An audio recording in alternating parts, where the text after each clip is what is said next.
दोस्तों नमस्कार। तो कैसे हैं आप सभी लोग। सबसे पहले आप हमें कमेंट करके बताइए कि आपको यह ऑब्जेक्टिव का जो सीरीज चल रहा है 180 दिनों का साइंस और सोशल साइंस का, यह आप सभी लोगों को कैसा लग रहा है। यदि बढ़िया लग रहा है तो आप लोग वीडियो को लाइक करके चैनल को सब्सक्राइब कर लीजिए, क्योंकि जितने भी दिनों का ऑब्जेक्टिव है 180 दिनों का टोटल आपको देखना है और आपको आपके एग्जाम में एक भी साइंस और सोशल साइंस का ऑब्जेक्टिव गलती नहीं होने देंगे।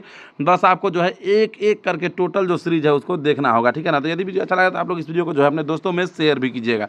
आइए तो आज हम लोग जो है डे 4 का जो है सोशल साइंस का ऑब्जेक्टिव देखते हैं। और यहाँ पे देखिए सबसे पहला नंबर जो ऑब्जेक्टिव है वह क्या है। तो यहाँ पे देखिए सबसे पहला नंबर जो ऑब्जेक्टिव है वह है यहाँ पे कि ब्रेस्ट लिटोवस्क की संधि किन देशों के बीच हुई। क्वेश्चन है कि ब्रेस्ट लिटोवस्क की संधि जो है या किन देशों के बीच हुई थी। रूस और इटली के बीच, रूस और फ्रांस के बीच, रूस और इंग्लैंड के बीच, रूस और जर्मनी के बीच। जल्दी से आप लोग हमें कमेंट करके बताइए कि ब्रेस्ट लिटोवस्क की संधि जो है या किन देशों के बीच हुई थी। तो ब्रेस्ट लिटोवस्क की संधि सर हुई थी रूस और जर्मनी के बीच, यानी कि ऑप्शन नंबर डी जो है यह इसका राइट आंसर हो जाएगा। अगला क्वेश्चन देखिए, यानी कि दूसरा नंबर जो क्वेश्चन है वह देखिए यहाँ पे। और देखिए दूसरा नंबर जो क्वेश्चन है वह यहाँ पे कह रहा है कि 2 मार्च 1900 क्वेश्चन है कि मार्च 1946 में फ्रांस तथा वियतनाम के बीच होने वाला समझौता किस नाम से जाना जाता है। यह है क्वेश्चन कि मार्च 1946 में फ्रांस और वियतनाम के बीच में जो समझौता हुआ था वह किस नाम से जाना जाता है। तो ऑप्शन ए में यहाँ पे तितसिन के नाम से, बी है कैंटन, सी है हो ची मिन और डी है इनमें से कोई नहीं। तो इसका जो राइट आंसर होने वाला है ऑप्शन नंबर डी हो जाएगा, यानी कि इनमें से कोई नहीं इसका राइट आंसर हो जाएगा। अगला जो क्वेश्चन है यानी कि तीसरा नंबर जो क्वेश्चन है वह देखेंगे हम लोग। और देखिए यहाँ पे तीसरा नंबर जो क्वेश्चन है वह क्या कह रहा है। तो तीसरा नंबर जो क्वेश्चन है वह देखिए यहाँ पे है कि 1900 पूर्ण स्वराज की मांग का प्रस्ताव कांग्रेस के किस वार्षिक अधिवेशन में पारित हुआ। क्वेश्चन है कि पूर्ण स्वराज की मांग का प्रस्ताव जो हुआ था वह कांग्रेस के किस वार्षिक अधिवेशन में पारित हुआ था। ऑप्शन ए है 1929 लाहौर में, बी है 1933 कलकत्ता, सी है 1931 कराची और डी है 1924 बेलगाम में। तो इसका जो राइट आंसर हो जाएगा ऑप्शन नंबर ए हो जाएगा, यानी कि 1929 लाहौर में इसका राइट आंसर हो जाएगा। अगला क्वेश्चन देखेंगे, यानी कि चौथा नंबर जो क्वेश्चन है वह हम लोग देखेंगे। और देखिए चौथा नंबर जो क्वेश्चन है वह क्या कह रहा है।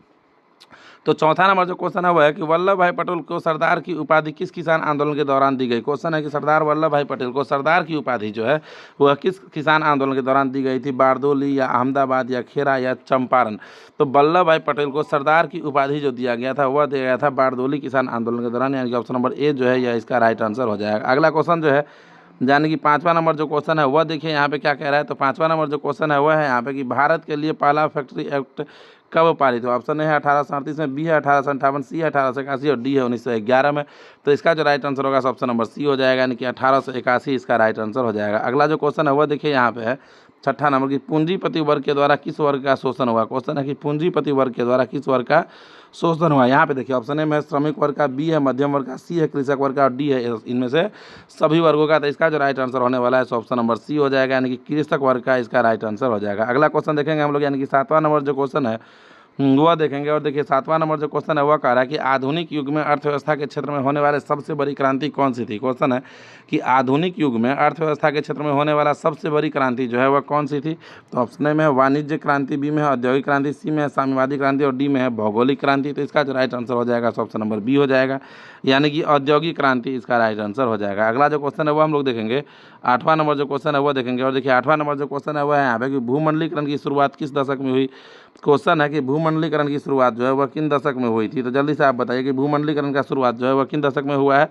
तो यहाँ पे देखिएगा आप ऑप्शन नंबर ए में है 1990 में, बी है 1960 में, ठीक है, सी है 1970 में और डी है 1980 में। तो इसका जो राइट आंसर होगा ऑप्शन नंबर ए हो जाएगा, यानी कि भूमंडलीकरण का जो शुरुआत हुआ था वह 1990 ईस्वी में हुआ था। अगला क्वेश्चन देखेंगे, यानी कि नौवां नंबर जो क्वेश्चन है वह देखेंगे। और देखिए नौवां नंबर जो क्वेश्चन है वह कह रहा है कि गुटेनबर्ग ने सर्वप्रथम किस पुस्तक की छपाई की। क्वेश्चन है कि गुटेनबर्ग ने सर्वप्रथम किस पुस्तक की छपाई की। ऑप्शन ए है कुरान, बी है गीता, सी है हदीस और डी है बाइबिल। तो इसका जो राइट आंसर हो जाएगा नौवां नंबर क्वेश्चन का ऑप्शन नंबर डी हो जाएगा, यानी कि बाइबिल जो है यह इसका राइट आंसर हो जाएगा। अगला क्वेश्चन देखिए, यानी कि 10वां नंबर जो क्वेश्चन है वह देखिए यहाँ पे क्या कह रहा था। तो 10वां नंबर जो क्वेश्चन है वह देखिए यहाँ पे है कि विश्व में सर्वप्रथम मुद्रण की शुरुआत कहाँ हुई थी, यह है क्वेश्चन। तो देखिएगा यहाँ पे ऑप्शन में ऑप्शन ए देखिए यहाँ पे। तो ऑप्शन ए में देखिएगा आपकी भारत है, उसके बाद आप बी में देखेंगे जापान है, सी में चीन है और डी में अमेरिका है। तो जल्दी से बताइए कि विश्व में सबसे पहले जो है मुद्रण की शुरुआत कहाँ हुई थी। तो विश्व में सबसे पहले मुद्रण की शुरुआत हुई थी चीन में, यानी कि ऑप्शन नंबर सी इसका राइट आंसर हो जाएगा। अगला क्वेश्चन देखेंगे, यानी कि 11वां नंबर जो क्वेश्चन है वह। और देखिए 11वां नंबर जो क्वेश्चन है वह कह रहा है कि मेढक की प्रजनन प्रक्रिया को बाधित करने वाला रसायन कौन सा है। क्वेश्चन है कि मेढक के प्रजनन प्रक्रिया को बाधित करने वाला रसायन कौन सा है। तो ऑप्शन ए में है बेंजीन, बी है यूरिया, सी है एड्रीन और डी में है फास्फोरस। तो इसका जो राइट आंसर हो जाएगा आपका 11 नंबर क्वेश्चन का सो यहाँ पे होने वाला है आपका जो है मेढक के प्रजनन प्रक्रिया को बाधित करने वाला रसायन कौन सा है, तो इसका जो राइट आंसर होगा ऑप्शन नंबर सी हो जाएगा, यानी कि एड्रीन जो है यह इसका राइट आंसर हो जाएगा। अगला क्वेश्चन देखिए यहाँ पे 12वां नंबर जो क्वेश्चन है वह देखिए यहाँ पे है कि बिहार में अति जल दोहन से भूमिगत जल में किस तत्व का संकेंद्रण बढ़ा है। ऑप्शन ए में है फ्लोराइड का, बी है क्लोराइड का, सी है आर्सेनिक का और डी में है लोटा का। तो इसका जो राइट आंसर हो जाएगा सो हो जाएगा आपका ऑप्शन नंबर सी, यानी कि आर्सेनिक का इसका राइट आंसर हो जाएगा। अगला क्वेश्चन देखिए यहाँ पे 13वां नंबर जो क्वेश्चन है वह देखिए यहाँ पे है कि संविधान की धारा का संबंध है। क्वेश्चन है कि संविधान की धारा का संबंध है, तो जल्दी से बताइए कि संविधान की धारा का संबंध किससे है। तो देखिए यहाँ पे ऑप्शन नंबर ए में है आपका वन्य जीव तथा प्राकृतिक संसाधनों से, मृदा संरक्षण से, जल संरक्षण से और खनिज संपदा संरक्षण से। तो इसका जो राइट आंसर होगा ऑप्शन नंबर ए हो जाएगा, यानी कि वन्य जीव तथा प्राकृतिक संसाधनों के संरक्षण से हो जाएगा इसका राइट आंसर। अगला देखिए, अगला जो क्वेश्चन है देखिए 14वां नंबर जो क्वेश्चन है वह है कि बिहार के कितने प्रतिशत भौगोलिक क्षेत्र में वन का फैलाव है। क्वेश्चन है कि बिहार के कितने प्रतिशत भौगोलिक क्षेत्र में वन का फैलाव है। ऑप्शन ए है 15%, बी है 20, सी है 10 और डी में है 7%। तो इसका जो राइट आंसर होगा ऑप्शन नंबर डी हो जाएगा, यानी कि 7% जो है यह इसका राइट आंसर हो जाएगा। अगला क्वेश्चन देखेंगे, यानी कि 15वां नंबर जो क्वेश्चन है वह हम लोग देखेंगे। और देखिए 15वां नंबर जो क्वेश्चन है वह क्या कह रहा है, तो 15वां नंबर जो क्वेश्चन है वह है कि एल्युमिनियम बनाने के लिए किस खनिज की आवश्यकता पड़ती है। क्वेश्चन है कि एल्युमिनियम बनाने के लिए किस खनिज की आवश्यकता पड़ती है। ऑप्शन ए में है मैग्नीज की, बी है टीन की, सी है लोहा की और डी में है बॉक्साइट की।